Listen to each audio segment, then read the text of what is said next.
This is the LEVOIT SmartCore 300S White Air Purifier.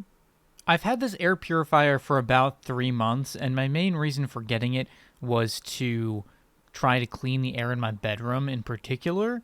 This is also the purifier that works with a smartphone app, which I installed on my Android phone, so I can monitor the quality of the air from that app.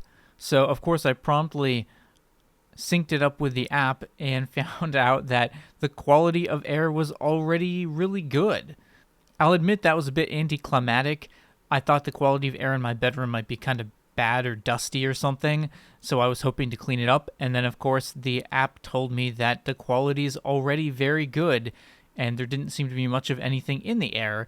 However, I've still run it a significant amount over the past 3 months, and it gives me good peace of mind that it's constantly filtering the air for anything, any particles that I might stir up or introduce into the room.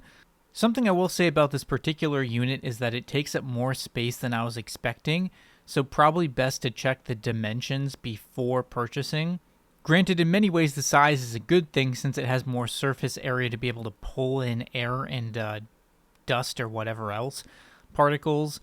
So in like 3 months or so, it has collected a little bit of material and particles, but overall, I haven't collected a whole lot personally. Granted, I don't have any pets actively living with me or anything like that, so I was more thinking it was going to collect a lot of dust. I do have a rather large desktop computer that also collects dust, so maybe that's kind of splitting it with it since they're actually sitting like right next to each other. Maybe that's kind of skewing my results a bit with it. But I do really like the purifier on the whole. It's really easy to access the filter on the bottom. All you do is you just twist on the bottom, you turn the handle, and you can pop the bottom right off, and there's the filter. So it's really easy to check how the filter is doing just by looking at it.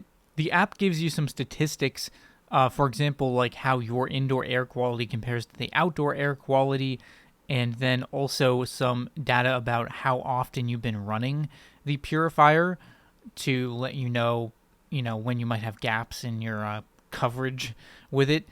I think having the compatibility with the app is a big bonus if you do have a serious amount of sort of pollution that you need to filter out. Then I would consider getting the app. If you're just sort of casually, randomly putting the filter in your room and you don't have any particular objectives with it or particular issues that you're already having, you probably don't really need the app.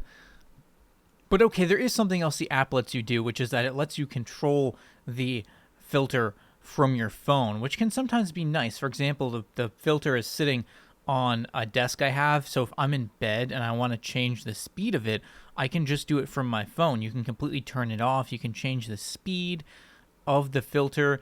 And the reason why this is important is because I actually use the filter. I've started using it in place of a fan during the winter. So it's providing that same white noise when I'm sleeping. And what happens is, because it's moving so much air, in the morning it can actually get kind of cold from moving all that air around. So it's nice to be able to turn off the fan without having to actually get out of bed. I can just tap a button on my phone and turn it off. So I think that's kind of cool. So I guess from that perspective, the app actually is pretty useful. And again, like I said, this can replace a fan, basically, almost. It's not going to be directional because it's just sort of pointing up. You can't point it at yourself like a fan would be able to. But other than that, yeah, build quality has been good. The performance has been good. Yeah, it's been a good product for me. Although, in the end, I didn't have much to actually filter, apparently. So, that's going to conclude this video, and I hope it was helpful.